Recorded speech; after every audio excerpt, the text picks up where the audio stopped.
Salibonani, sis. Salibonani. My name is Takwana from 72, and I'm here to deliver money that was sent to you by your sister Mati from the UK. Like, Katesinje? Yes. Emnyamo?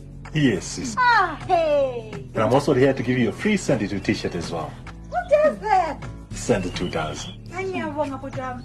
Siyabonga. Mwana wenyu. Akutumira imali through Send It To. Mama, can you imagine? Send It To delivers money transfers from the whole diaspora directly to homes in Harare, Bulawayo, and Chamisa.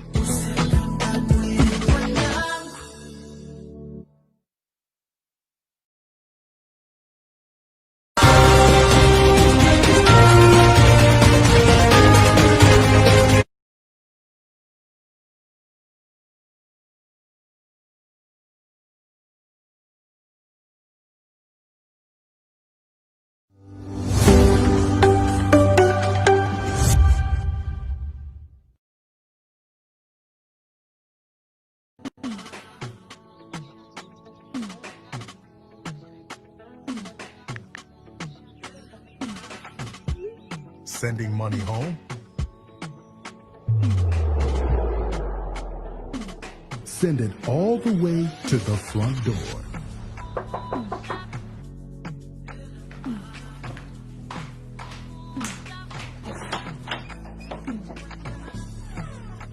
Salibonani, sis. Salibonani.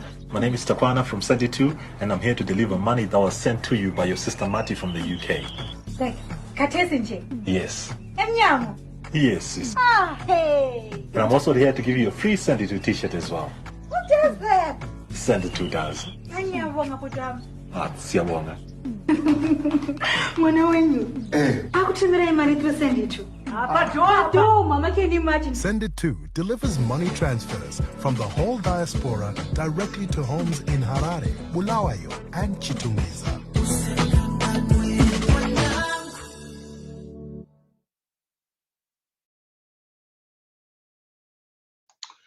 Yes, good evening, vanhu vamwari kana utizo ndotizo good afternoon kune avo kavachangomuka handini maiziya because tinoonekwa nevanhu vari madifferent area codes. Ndinokuchingamidza yaka kuchirongwa chenyu. This is your program yatinoti iyo current issues. Ndini wenyu panapa kaango jed tiri pano pa the lounge tv pazimbo live tv paango jed page nepaanti jeni facebook page apo patinokunzirai chino chirongwa chenyu chatinodedza kuti izvo current issues handini maiziya. Right, ndinokumbira wakatizoti share chirongwa kuitira kuti vanhu vakawanda vauye vaone kachirongwa. Ndinokuchingamidzai. I can see Allocate Mapinda pachirongwa. Thank you very much for joining us.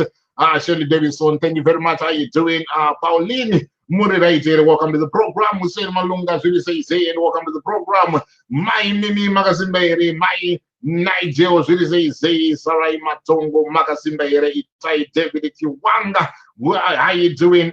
Manangu Magasimbaere, welcome to the program. Anita Joara Zuri Loveness Itafunuka Roti Magasimbaere, right? Itashika Pana Magaduya Chirunga Chenyu Katinoti Gazi. Go azozi Zimbabwe munokoziva panapa tinoita inogara yakadaro tinokunzirai zvinhu zvinenge zvichiitika mukati menyika yedu yeZimbabwe. Tinounza ma-interviews, tinounza ma-conversations, tinounza futi ma-stories anenge achibreaka mukati menyika yedu yeZimbabwe, so that you guys know you've got an opportunity, a chance yekuti muuye pano pachirongwa tikurukure tiite conversation pane zvinhu zvinenge zvichiitika mukati menyika yenyu yeZimbabwe. Loveness Tafunduka Magasimbaere, Ben Benura zviri sei Zaire Gondo Magasimbaere, Isao Madzura zviri sei aiwa masvika nguva chainzo madzi zviri sei right. Ernest Williams, how you doing? Yes, G Parisa, how you doing? Jack Chokwadi Magasimbaere, Trinity B PB and B zviri sei Sekai Masango Magasimbaere.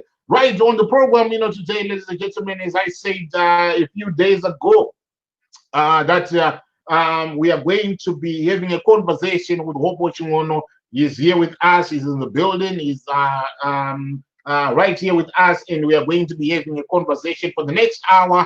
This conversation in Hopewell Chin'ono, and most of you guys, Hopewell Chin'ono. He does not need any introduction, whatsoever. You know him. And we are going to be talking to him. We're going to be finding out a lot more about what is going on in Zimbabwe. He's in Zimbabwe, and he was going through an ordeal, in Zimbabwe. And if you remember, we did spend almost all the 42 days with him whilst he was in prison, whilst he was incarcerated. But in spirit, he was here. In social media terms, he was here, and we were always following everything that was going on. So I'm going to be introducing him, and then we'll kickstart this conversation. If you're just joining me, welcome to the program. This right here is Current Issues.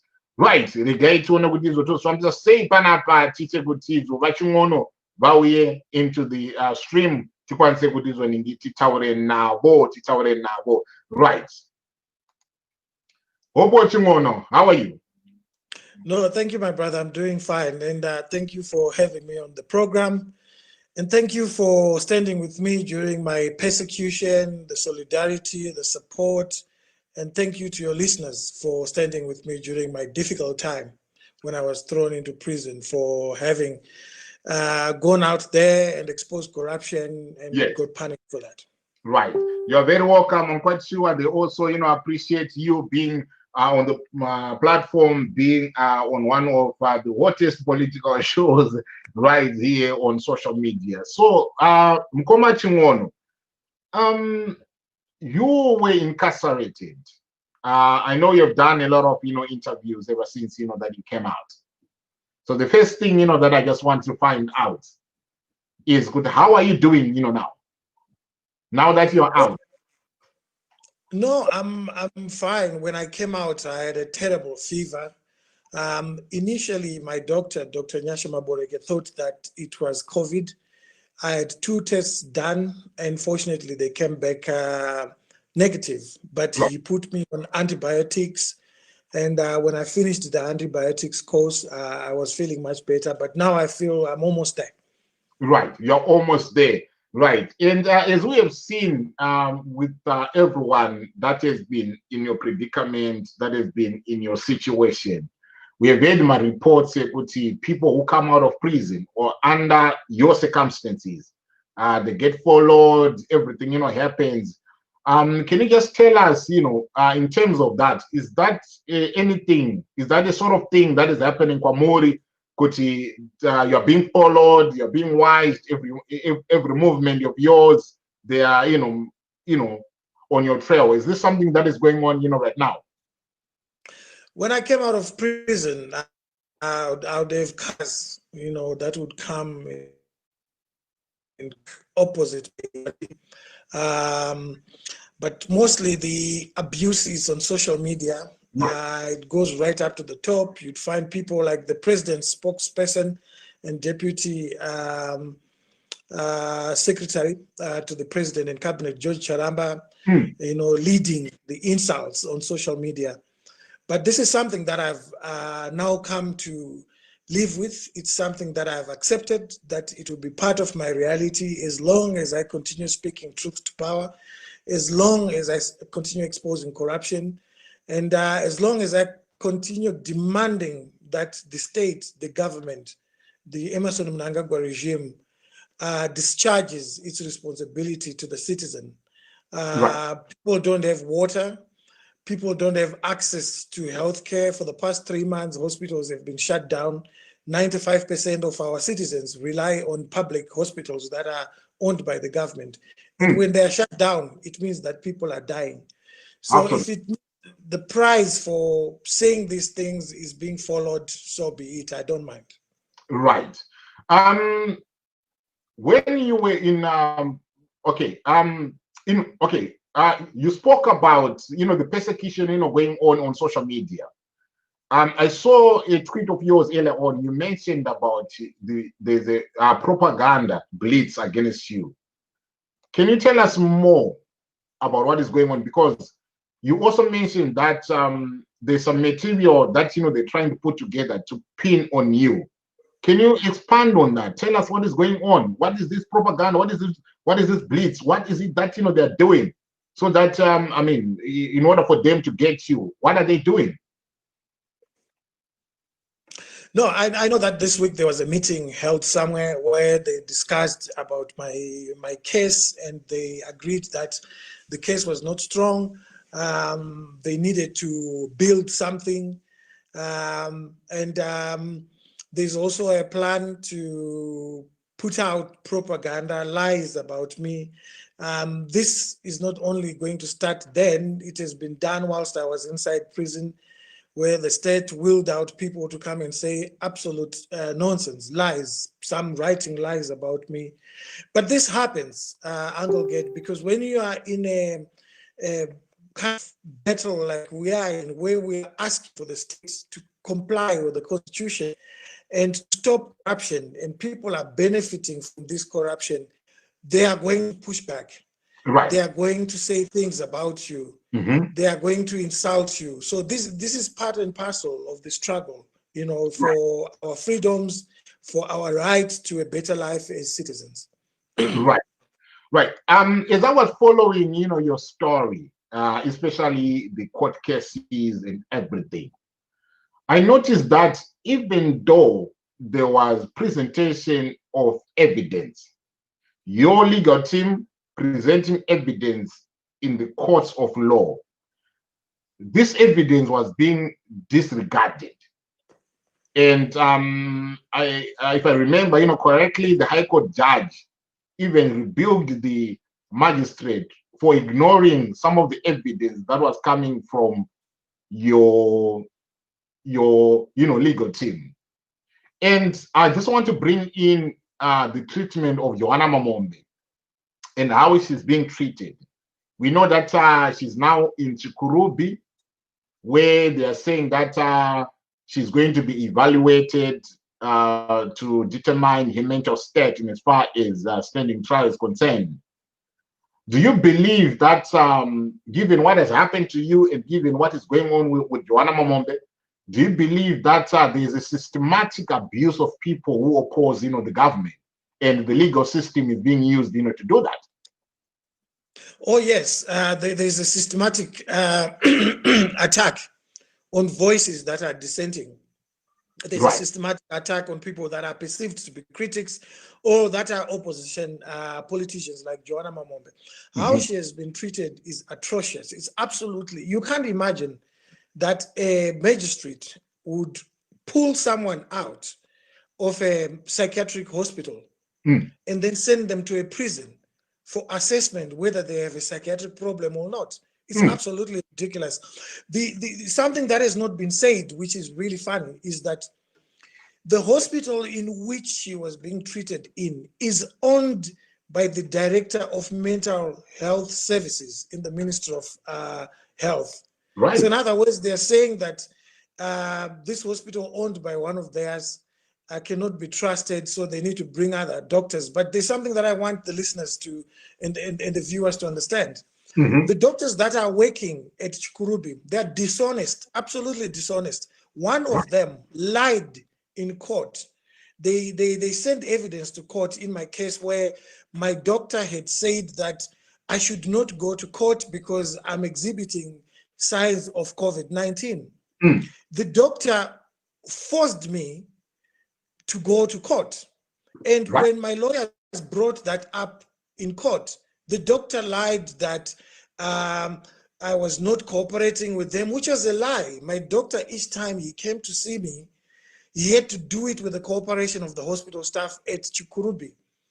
And in most cases, my doctor would have to bring staff to the hospital because the hospital at Chikurubi is as bad as any other hospital which is run by government. So I feel for Mombe. I feel for anyone subjected to that kind of inhuman behavior. It's absolutely atrocious. And when we used to talk about these things, people thought we were exaggerating. But citizens, Zimbabwean citizens and the rest of the world, they can now see that what we've been saying along is true because it's happening right before their own eyes. Right. Because I seem to remember when, you know, Job Sikala, came out of Chikurubi, he described the conditions in that prison as appalling. And like what you've alluded to, that the doctors, they are not truthful as well. And Job Sikala is spoken about the prison officers lacking an understanding of basic, human rights. Are these the same sentiments that you share? Yes, they don't. But in most cases, I have to say that some of them are working under instruction. So, for instance, when Nelson Chamisa came to visit my colleague Jacob Garavume and myself, when we were at Harare prison, the officers did their work and they called us. We saw him, and when he left, the next day, all hell broke loose. They were being victimized for having allowed him to see us. Yet he's just a citizen like everyone else. And so there's a balance that we must strike, that some of them lack a basic understanding of human rights, but most of them are doing what they're doing under instruction from the top. My persecution and that of Jacob Ngarivume and Scala and Job Scala was being driven from the president's office by a man called Tabani Mpofu, not to be confused with the advocate. The advocate, yes. And so these things are determined at the top. The magistrates court has become a total embarrassment for Zimbabweans because you never get bail there, because these are special. There's a group of special project magistrates who work with the system when it was to persecute you. So you go there, you know you'll never get bail. And you saw that in my case where the judge who gave me bail, Justice Tawanda Chitapi, chastised Ngoni Nduna, who had denied me bail. He totally ignored all the evidence that had been put before him. He went on to lie that I had not actually put this evidence, this oral evidence. He ignored 20 to 25 pages of evidence. So that shows that there's an element of capture within the judiciary. And the prosecutor general has said this before, that the judiciary is captured by cartels. And these cartels are not necessarily just about money, but they are also political cartels. So our persecution is political. So it's not surprising that these things are happening. Even Vice President Chiwenga wrote a letter when he was having problems going with his divorce. He wrote a letter saying that the judiciary is captured. So if a vice president has got those sort of sentiments, what more about us who are perceived to be going up against the state for simply telling the truth, that you must respect the Constitution, comply with it, don't steal money that is meant for citizen services. I was in Chikurubi. There were no masks, you know, and yet we are going through a pandemic. There is no soap in Chikurubi. The prisoners have not had soap for over half a year. That's how bad things are. There's no running water. I was sleeping in a cell meant for 16 people. I was there every day for 17 hours. That cell, we were 42, and yet it's meant for 16. There's one toilet which doesn't have running water. So we would not use it because we didn't have water. You can't use it. The whole place becomes infected. How are you surviving in there under those conditions? We had to survive. You know, it's like a Nazi concentration camp, but you had to survive. There's nothing else that you do. You adapt to your new reality. And in my case, because I knew that I was being persecuted for my views, I've been persecuted for my social commentary, I was being persecuted for putting out exposures on corruption, the looting of public funds, the plundering of national resources. That's the reason why I was being persecuted. So when I got in there, I adapted to the reality because I knew that I was there and it's part of the struggle for our freedoms. Right. I hear you. You know, talking about, the persecution that you received, you're talking about the issue of corruption. You've always, stood by that from day one. You've always highlighted areas or issues of corruption. And you were saying that, you see, this corruption here is preventing this from happening. This corruption here is preventing this from happening. And now the drugs issue that you touched on, it struck right at the core.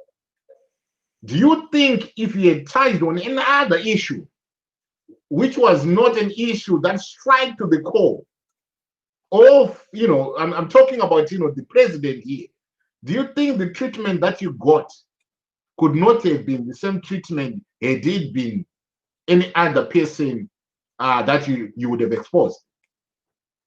No, I was told by so many people that the president said I'd crossed the line, and that I'd tarnished the name of his family, and Right. and his name, and I knew from the onset that when you are reporting on corruption, especially when it involves the powerful elites in ZANU-PF, there are repercussions. It goes back to the first corruption scandal that involved powerful politicians in 1988, 89, the Willowgate scandal. Yes. The editor was editing the paper at the time, Geoff Nyarota, was called Little Nyarota by Enos Ngala. He was threatened. So I knew that this was going to happen. But this is our job as journalists, to put out the information that the public needs in order to make the right decisions about public life and how the public engages with the public officials. The citizen will not be able to make the right decisions when they don't know what is happening. Right now, the citizen does not have access to healthcare, but they didn't know that there's 60 million that was being looted. And yes.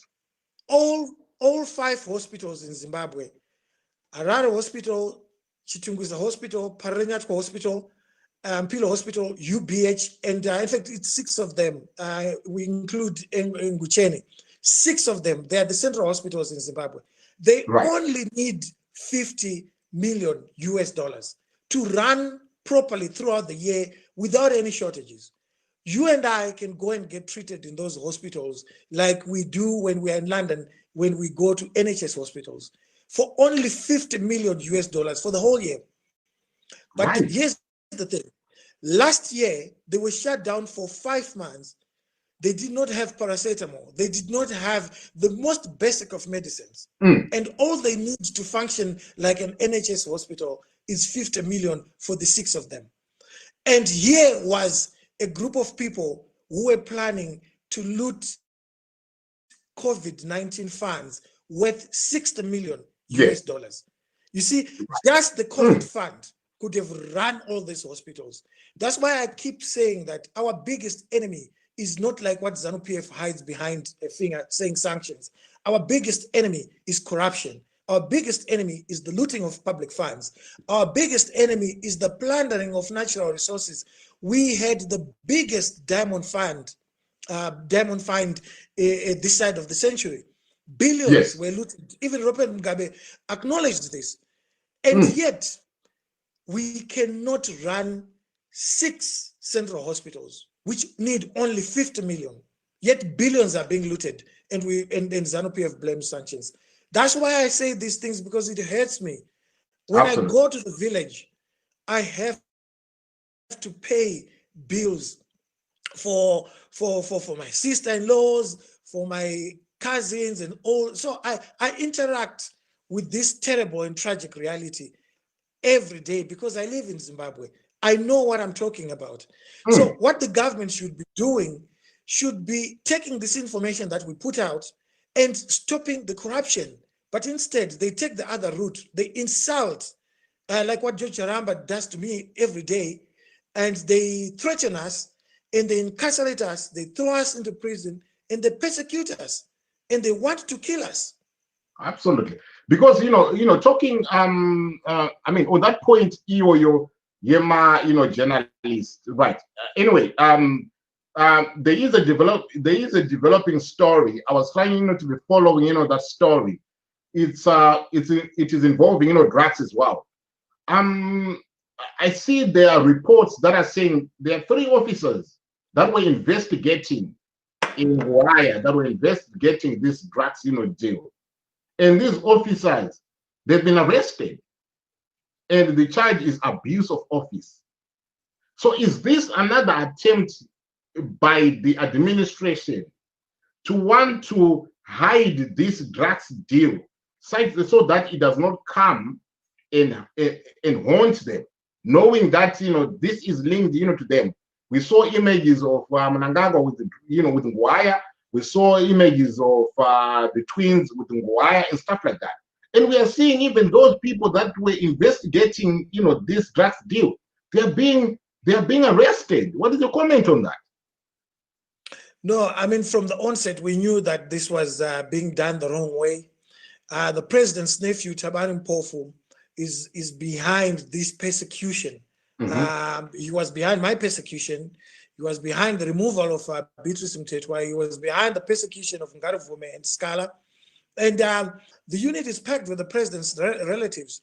And the drugs issue involves the president's family, amongst many other people. Yes. And everybody who has got their fingers in this issue, they're being persecuted, they're being arrested. Why would I have been arrested for inciting public violence, and then my case is taken to the special anti-corruption unit in the president's office? Why would my charge is a criminal charge. Why was it taken to the anti-corruption unit running in the president's office? It tells you why I was arrested. And, history is going to judge all of us. And I am quite sure that a lot of these things in the fullness of time will be revealed and revealed properly. Right. Talking about journalists, talking about journalism in Zimbabwe, yesterday, was it yesterday when I was following a thread by, George Charamba under his pseudonym, Jamanda 2, that, donkey thingy. He was berating the editor of Newsday. He went, he did a thread on him. He went, he went after him, proper going after him. So you've got people that look up to you guys. You've got young people that want to be journalists. And it seems as if the profession now has become a poison chalice. If you're a journalist and you are highlighting issues that are happening, in the country, you become an enemy. What hope is there for a young person that is aspiring to be a journalist in Zimbabwe, an independent journalist for that matter? I mean, it's quite evident, and I think the average Zimbabwean who's on social media now understands that George Charamba is one of the most professional civil servants this country has ever had, and history will judge him as that. He's one of the most heartless people that I've ever seen. He was even part of looting a medical insurance fund, which was meant for the poorest of the poor civil servants. He looted $228,000 from that fund. And he's not even embarrassed about it. He turns around and he starts attacking us for telling him this self-evident truth. But how will this be resolved? It will be resolved when the citizens decide that enough is enough in terms of the Constitution not being complied with. Citizens must demand that their government complies with the Constitution. Doing the free Hopewell campaigns, it's all good. It's solidarity, it's support, but it does not change the behavior of the bad guys. They will continue doing so. They will not stoop, they will not stop looting because you've given me solidarity. We have to understand that we must stand up and defend the Constitution, because at the heart of this corruption, the heart of the looting of public funds and the plunder of national resources is the lack, failure, and refusal to comply with the Constitution.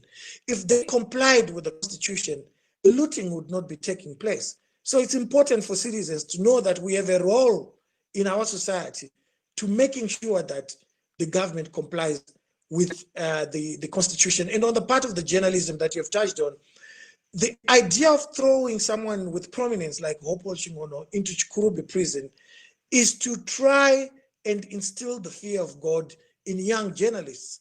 That if we can do this to a world-renowned journalist like Hopewell Chin'ono, imagine what we can do to you. It's a message being sent to people living in townships that this guy is well-known all over the world. If you try it, what about you? Nobody will come for you and save you when we eventually come and pick you up.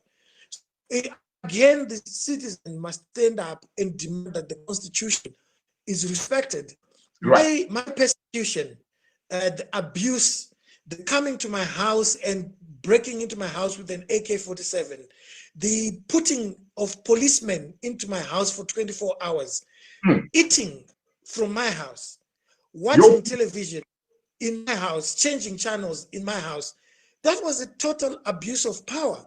But if the citizens allow that to happen, it will happen to the best of us. So it reminds me of an old saying which says, you know, they came for the carpenters. I didn't do anything because I was not a carpenter. They came for teachers. I didn't do anything because I was not a teacher. And eventually, when everyone was taken out, they came for me and nobody could stand up for me. So citizens must know that they are not as safe. They are as vulnerable as Hopewell Chin'ono was vulnerable on the 20th of July. The citizen must defend the Constitution. Right. Some of us, we are in the diaspora. I've been running, you know, this show for some time now. I've done, you know, different programs on things, you know, that are going on in Zimbabwe. And we often face, you know, rebuke from people who are back home. That I'm a diaspora, I mean, come back home and say what you're saying once, you know, you're on the ground. What role should the diaspora play as well in this fight? The fight, I mean, the fight against corruption, you know, and stuff like that. Where do we, as people who are in the diaspora, where do we come in? First of all, I want to start with bigging up the diaspora. The diaspora, the Zimbabwean diaspora, has done wonders for this country in the past 20 years. Without the Zimbabwean diaspora, a lot more of our citizens would have died. So anyone who insults the diaspora is an idiot, and they do not understand the extent to which the diaspora has kept the Zimbabwean economy afloat. Without the Zimbabwean diaspora, so many of our people would have died. We would not be able to be sending our grandmothers or our parents to hospital without the diaspora. We would not be able to sending kids to school without the Zimbabwean diaspora. So anyone who insults the Zimbabwean diaspora is an idiot. So what can the Zimbabwean diaspora do? They've been doing a lot. They've been sending remittances. I mean, billions of remittances a year are coming from the diaspora. It is up to us in Zimbabwe to do more, to add to what the diaspora is doing. The diaspora is feeding people in this country, millions of them. What are the locals doing? What are the youth doing? What is the Zimbabwean youth doing? Today I had a visit from a war veteran, a very prominent war veteran, who sympathized with my persecution. And before he was leaving, you know, his parting shot was, Hopewell, our reality in the 70s was bad on the racism side, but we could get jobs. We could go to school. We could do all sorts of things, and we had shelter. Today's youth don't have jobs, they have degrees. Today's youth are surviving through begging. They're being fed by relatives from the diaspora. What are they doing for themselves to change the reality around themselves? What are the opposition political parties doing to change that reality, to make sure that we get the freedom that we deserve, that is enshrined in our constitution? It's all good saying all these things about the diaspora, but I think it's a sore point for me. It's a sign of weakness for people to blame the diaspora. The diaspora can only do so much, and they've done that and more. People they take 4 jobs a day in the diaspora. I lived in London for 10 years, and I lived in Massachusetts for a year. I know how difficult it is for people who live in the diaspora. I go to South Africa often, you know, and I know how difficult it is. I've seen Zimbabwean sisters living in restaurants where they are working at 12 midnight. They are part of the Zimbabwean diaspora. They are feeding us. So the least we can do is thank them and not insult them. Right. Thank you very much for that. And I can see folks, you know, on the comment section, they are thanking you for acknowledging the people in the diaspora. If you're just joining me, welcome to the program. As always, this right here is Current Issues, and I'm having a conversation with Hopewell Chin'ono today, as I promised you guys, a few days ago, to say that we're going to make, we're going to pull the strings to get Hopewell Chin'ono on the program. We have had programs, that have touched on his ordeal during the time that he was being, persecuted, and we know he's out now on bail, and you've got bail conditions. You've got, you are reporting. Is it 3 times a week? How is that going? My bail conditions that I report twice a week, every Monday and every Friday at Highlands Police Station. Right. They took title deeds to my Chisipiti home, and I'm not allowed to talk about mass protests on Twitter. But contrary to what a lot of people were made or misled to believe, I'm allowed to be on Twitter. I'm now back on Twitter.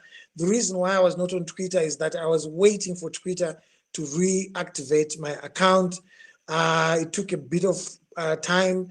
Facebook also took a bit of time to reactivate my account because there were multiple attempts to hack into my Facebook, and Facebook took the decision to freeze the account to protect it. Right. Yeah, I even saw, on Twitter that your account, disappeared, and it appeared at one point that you've got no followers on there, but now since it has been reactivated, I see that it is, retained to its normal state. We have got so many followers, and you're now back, on Facebook, and stuff like that. So on Twitter, as you said that you are not allowed to be. So is it only on the issue of calling for mass protests only, but you're free to do whatever it is that you want to do right there? Even, as long as it has got nothing to do with the demonstrations or anything like that.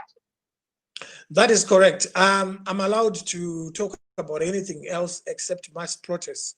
So I have to be skillful when I want to talk about my case when I'm on Twitter, because it involves the issue of incitement. Yes. But it's not a big problem because I'm not interested in talking about mass protests on Twitter because I was never the convener of the 31st July mass protests. It was my co-accused Jacob Ngarivume. It was only used as an excuse to arrest me and go after me because of the corruption exposures that I was doing. Right. I've seen so many people that have been persecuted, or I've seen so many people that this regime has gone after. Some of them have escaped. I can talk of Tinashe, Jonasi was, once arrested, and then he had to escape. He went, to South Africa. But you are still, in Zimbabwe. Why? Why not, take, the high road, the high road, and run away like what other people are doing? Why? Zimbabwe is my home. As I said, I lived in London for 10 years and I lived in Massachusetts for a year. And I came back home deliberately because I wanted to contribute towards my society. My acclaimed work came from the work that I've been doing in Zimbabwe and on the continent. So it's important for people like myself to be back home.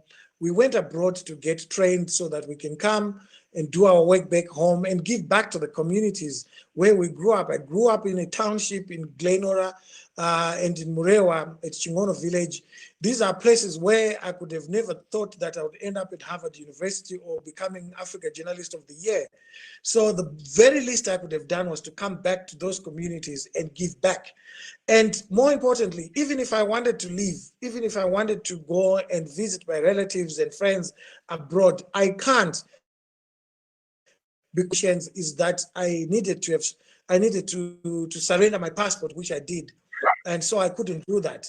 And I can't leave because I have to report twice, and they're holding on to my title deeds of my property, which is worth over $500,000 US. So I can't.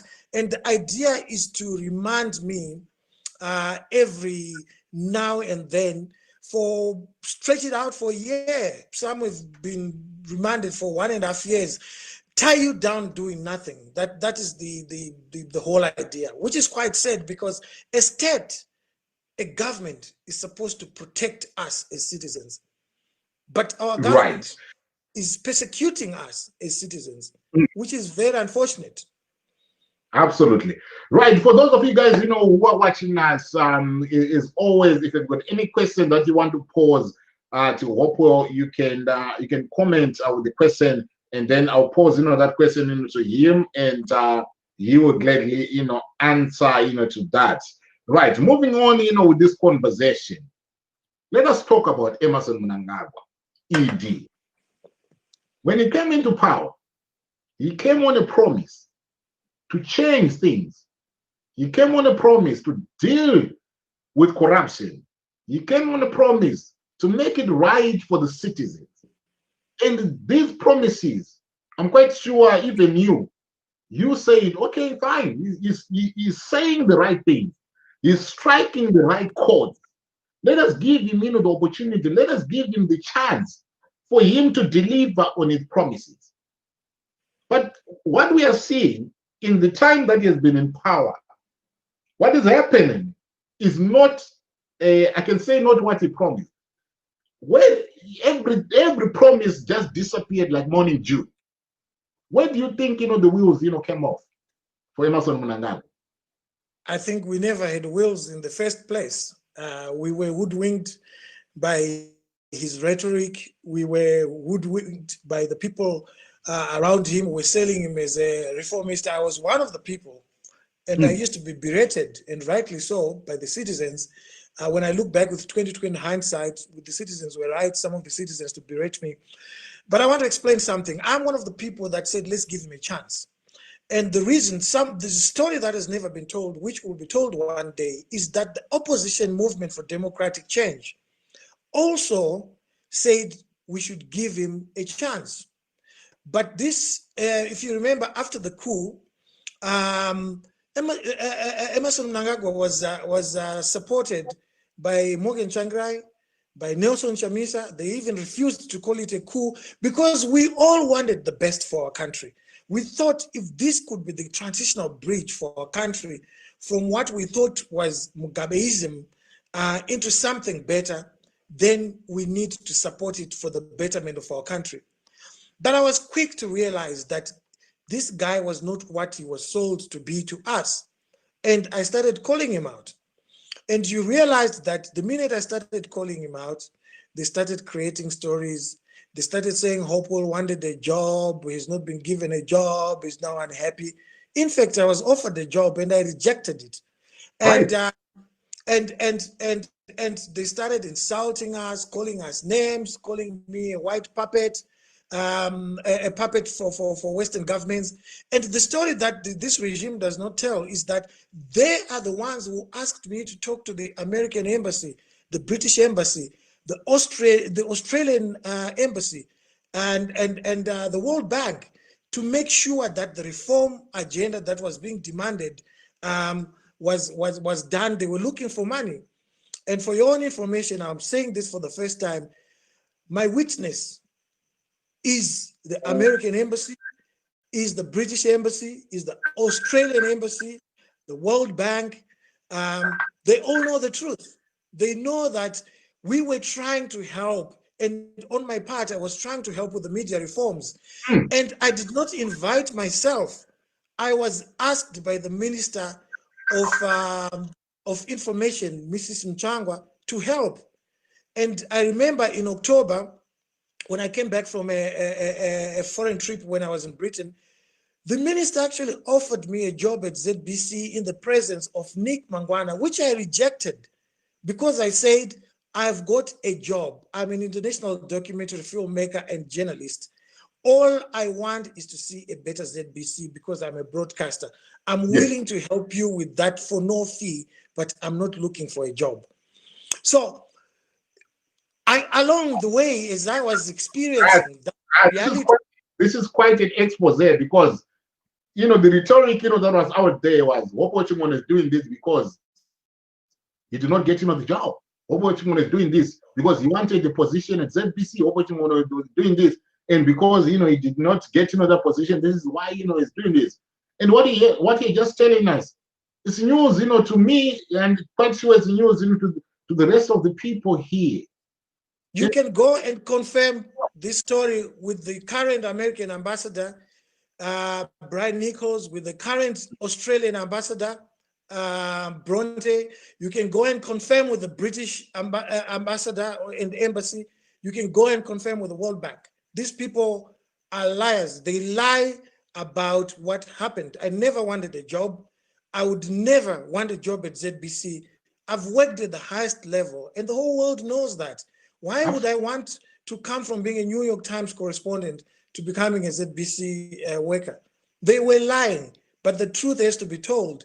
And as I've said, if the citizen wants to know the truth and cross-check who is telling the truth, they can talk to all these embassies.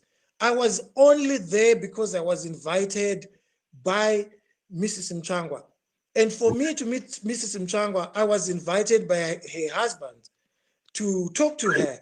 And I keep records. I've got emails, I've got WhatsApp messages, which if they continue saying this rubbish, I'm going to list them so that the citizen realizes that they need to put this do that. And when you are doing that, just make sure you have us also on speed dial or on email dial so that you will get this information, because this is quite astounding. This is quite a revelation, because I mean, as you said, that you're exposing this for the first time. And ladies and gentlemen, this is an exclusive right here on the current issues, and you hear from the horse's mouth that he never wanted a job, but it was the regime that wanted him to do their bidding. And now that things haven't worked in the manner that they were intending them to work, and here we are talking to Hopewell Chin'ono, telling us that he was tasked to do this and this and this, but is the person that they are persecuting. Talking about the U.S. embassy, I've got a commentator here. I'm quite sure you can see their comments, their questions there. Why is all activists go to U.S. embassy? We saw you with the U.S. ambassador today. How best can you respond to that? What did they say? I didn't hear that. He says, why is it activists, they go to the embassy, to the U.S. embassy, and they're saying that we saw you with the U.S. ambassador, today. They're questioning why you were with the U.S. ambassador, today. I'm an international journalist. I speak to everyone, including the president. I've been to the president's office. I've been to the vice president's office. The vice president and the president and all the government officials, including those in ZANU-PF, have met the U.S. ambassador on so many occasions. This week and last week, government officials, including the foreign ministers, posted pictures on their Twitter accounts meeting the U.S. ambassador. Why can't I meet the U.S. ambassador? Why can't other people meet the U.S. ambassador except those in ZANU-PF? The U.S. ambassador is here to work with Zimbabweans, not just ZANU-PF. If I come to Britain today and I'm pictured with the Kenyan ambassador, would people be asking why I'm meeting the Kenyan ambassador? In fact, I've had ambassadors come to my home. The Angolan ambassador has come to my village in Murewa. He's an African ambassador. He came to my village in Murewa, and the pictures are out there when he was looking at my Boa God project. So why is it a problem when it's an American ambassador, but not when it's an Angolan ambassador? People who ask such questions are ignorant, because as a journalist, my sources are not just with ordinary people. I talk to ambassadors as well. I want to understand the policy of their policies of their countries towards our country. Who do I talk to? If I want to understand why America has imposed sanctions, who do I talk to other than the ambassadors? So it shows a tragic degree of ignorance on our part when they claim that when people like myself go and meet the US ambassador, like what I did today, we had coffee where we were talking about issues to do with journalism, good governance, human rights. This is the normal world. Perhaps we need to teach international relations in high schools so that our people stop showing and projecting this kind of ignorance. Right. There's a question here. I mean, I have to ask you, this question because I once heard, whilst I was covering your stories here on the program, and I saw this again, trending, elsewhere. There is a lady by the name Grace. Is it Mfuruta? I don't know, if you know her, but she says, she knows you. There were some allegations that, she came up with, that, sexual allegations, and stuff like that. I don't know if you heard them, but I just want to find out what is your response, to those, allegations. I heard in bits and pieces, and my attitude towards such people is that I ignore such kind of rubbish. If anyone has issues with me, if I've committed an offense, they go to the police. I've never been involved in all that nonsense that was being said. These are regime puppets who are willed out to come and try and tarnish us, and make what we say seem like it's nonsense. They want to create sideshows. So my attitude is, should Hopewell Chin'ono be focused on that kind of nonsense, or should he be focused on talking about the 2,500 Zimbabwean women who are dying every year in Zimbabwe giving birth because money has been looted by the Mnangagwa regime? What is more important? What should I focus on? Absolutely. Focus on issues that affect our people. There are so many stories that will always come out. Uncle Ged, if you go to my Twitter account, I've addressed so many stories to a point where I now ignore. I've been called a credit card scammer. I've been called someone who changed names. I've been called all sorts of things. The CIO in Zimbabwe said that I'm wanted in England. The British Embassy had to issue a statement, a written one. If you go to my Twitter, it's there. And saying that I've not, they said that I bought my first property using money stolen from England, and I had to produce documents to show that, no, actually I got a mortgage from KEBS, and I paid for my mortgage like everyone else. So as Zimbabweans, we must understand that we should ignore those sideshows. We should ignore those fringe issues and focus on issues that really matter. If I'm going to say something about drugs today, there's somebody who's going to come and try and throw a sideshow so that, people will start following that. And I think the tragedy with some of our people is then they get focused and drawn into that kind of nonsense, and they forget about the real issues. We have got hospitals that have been shut down for 3 to 4 months. That is the real issue. Yet people give time to some person who is saying things that are lies, that are not true, that are rooted in propaganda. We need to have a hierarchy of needs and focus on the most important issues in our society and in our lives.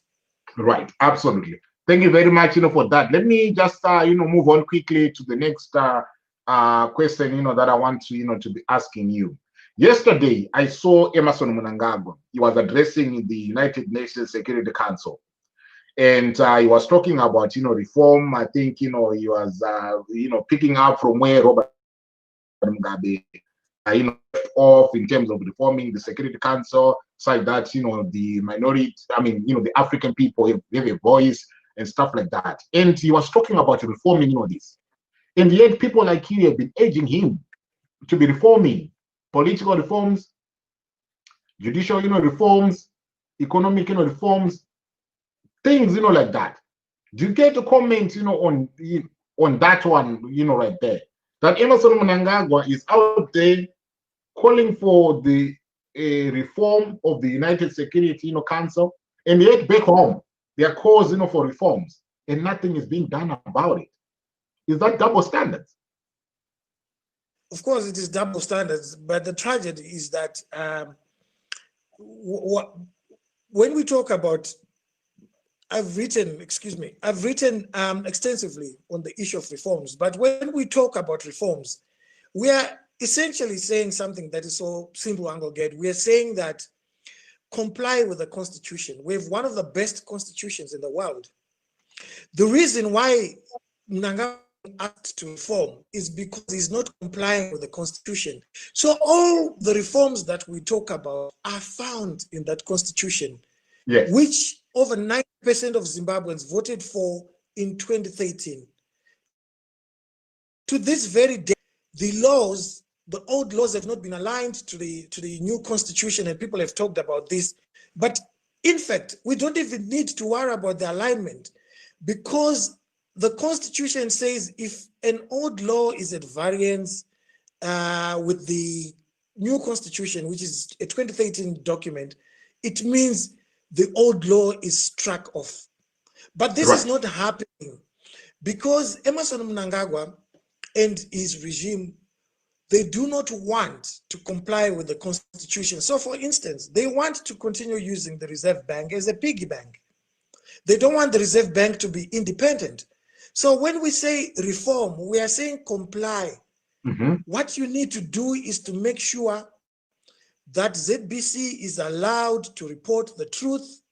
It's allowed to go and talk not just to ZANU-PF politicians, but to MDC and everyone else who wants to have their voice heard. Right. What is wrong with that? What kind of Zimbabwean would say, I don't want ZBC to be transparent? What kind of Zimbabwean would say, I don't want the parastatals to be transparent? I don't want competent people to be appointed in our parastatals. I don't want the appointing system not to be based on ethnicity. I don't want the system to be based on whether you're a relative of the president or not. What kind of Zimbabwe would deny that and reject that? Nobody in their right senses would say no to that. So this is what we are talking about. So Jamaicans have a saying, they say dance a yard before you dance abroad. So Mr. President should first dance a yard here in Zimbabwe before he dances abroad at the UN. But don't I want to say that's so. But anyway, there's a question here. It says, but at what point did the shackles become an option, and what was the excuse for them? A question here. I didn't hear that. Sorry, Angoged. And at what point did the shackles become an option, and what was the excuse for them? This is a question that is coming from Mietani. I don't know if you've understood that. Yes, I've understood that. So the story is that when you are arrested and you are imprisoned on remand, you are supposed to go to Harare remand prison, which is the one which is close to Newlands, or those who are familiar with the kebab restaurant in Harare on Enterprise Road. So that's where we were deposited, me and my colleague Jacob Ngarevume. And whilst we were there, we then got a visit from Nelson Chamisa, a Movement for Democratic Change Alliance. Ngarevume was part of the alliance, and Nelson Chamisa is a friend to me. So when he came to see us, the next day, all hell broke loose because they did not want. They were angry. The president's office was absolutely upset. They spent the whole day calling the prison to explain why Nelson Chamisa had been allowed to see us. And because of that visit, we were then thrown into a truck and sent to Chikurubi. It was punishment for that visit from Nelson Chamisa. And at Chikurubi, it's a prison for convicted prisoners. And we are not convicted prisoners. We are still on remand. And but because convicted prisoners, they wear leg irons when they're going to court and handcuffs, we were now treated as if we were convicted. So our rights were being abused by the prison service in conjunction with the president's office. And This is what we say, Angoged, all the time, that the rule of law has long left the building. And we are asking for the rule of law to come back into the building, because no nation prospers, no nation thrives without the rule of law. And as we can see, serious investors will stay away from Zimbabwe because they look at how they look at how my lawyer was treated. Who will bring their millions to a country where the judiciary is captured and is told what to do? Nobody in their right senses. So we are saying, please, restore the rule of law so that we can have an economy and people can thrive again. If I had been brought up in the 90s or the 2000s, I wouldn't be where I am today as an award-winning journalist known all over the world. Absolutely. Because my parents would not have been in a position to send me to journalism school. And what I'm trying to do, I'm no longer fighting for myself, Angoged. My time is gone. I'm 49 years of age. Very soon I will be in retirement. I'm fighting for the next generation, the people that are going to enjoy the fruits of this fight that we're fighting today. Is the next generation. At least if I fail, I want to be remembered for having tried. Right. I know we said an hour. I've got about two more questions, and then I'll let you go. The first question, that was asked, by a commentator. Anyway, I want to put this with what is going on within the opposition. We see that the opposition MDC alliance is engaged in a fierce fight with the other faction, the Monzoras, and stuff like that. We are seeing, recalls, and this is the opposition, and we're supposed to see them putting up a fight. This is the alternative, and it's being disseminated, and we are seeing recalls from the parliament, councils, etc. What is your comment, on that? And does that subdue the confidence of the Zimbabwean people when it comes to the fighting? When it comes to the fight that they have against, the ruling party, against, the ZANU-PF, government, what effect are these recalls having on the Zimbabwean people, their morale, and on the chances of actually pressing the government on the issues, that matter? Well, the recalls are a product of illegal and unconstitutional judgments.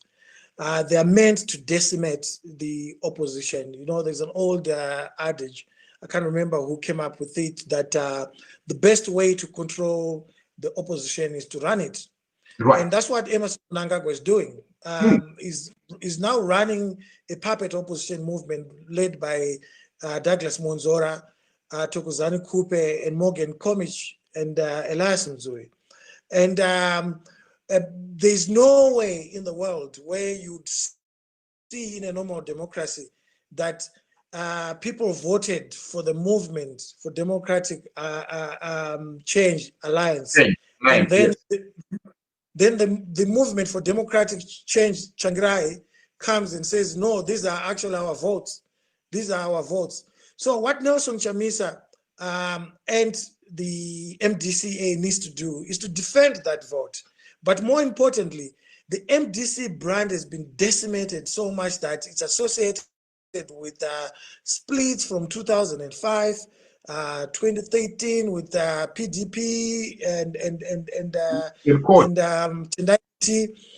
2017, 2018, and now this. So Nelson Chamisa simply needs to rebrand, form a new party, go with those that have chosen to stand with the people, that voted for him and his political party, and move on. Life goes on, The recalls, we've seen them.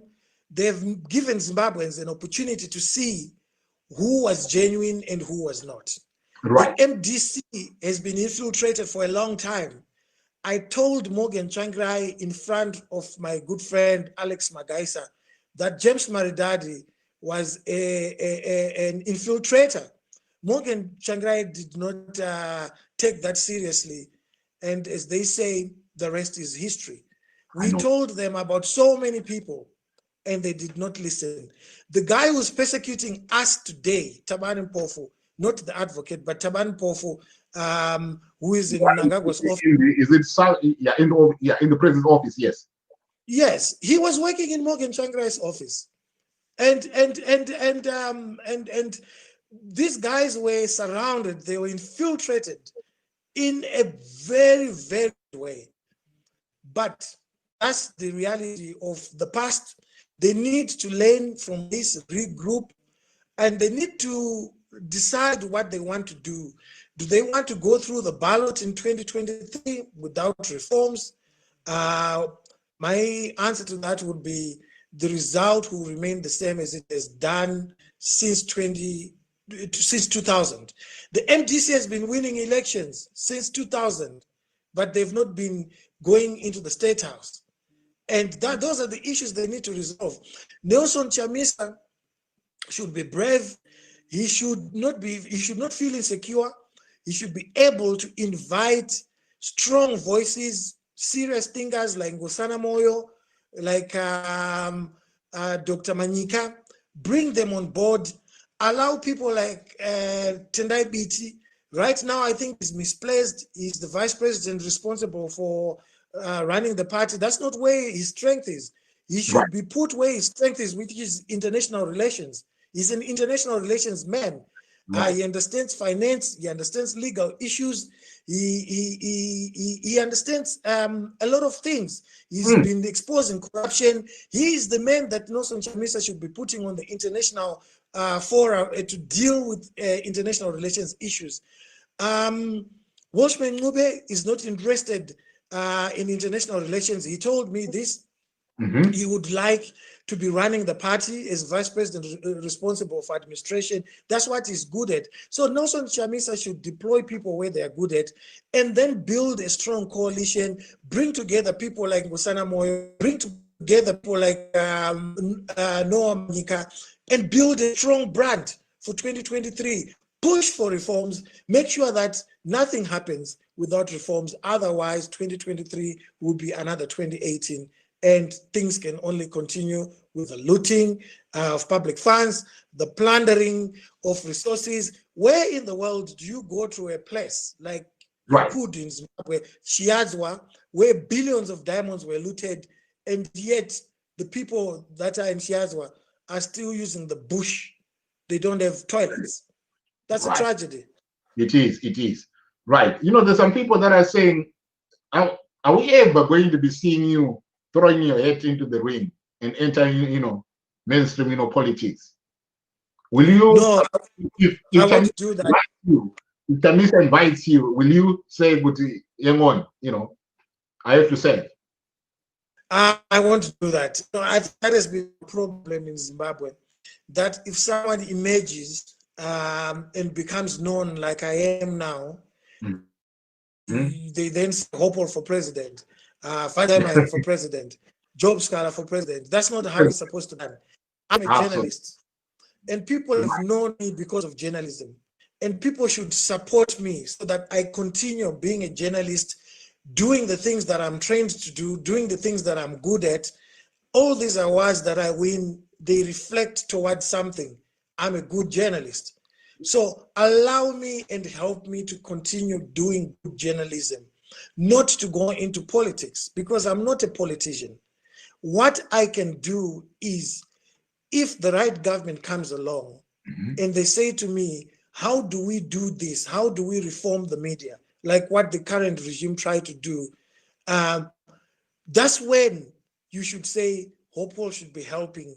Hopewell should be putting his ideas into the reform agenda, but not to go into politics. If I go into politics, journalism would have lost a journalist. And what's the point of taking everybody away from what they're good at and sending them to politics? What we need is a society that respects the rule of law, that respects election results. Our mess is because we have a society with a group of people with but they own everything about this country, and they would not give up for anyone, regardless of the election result. That is the problem.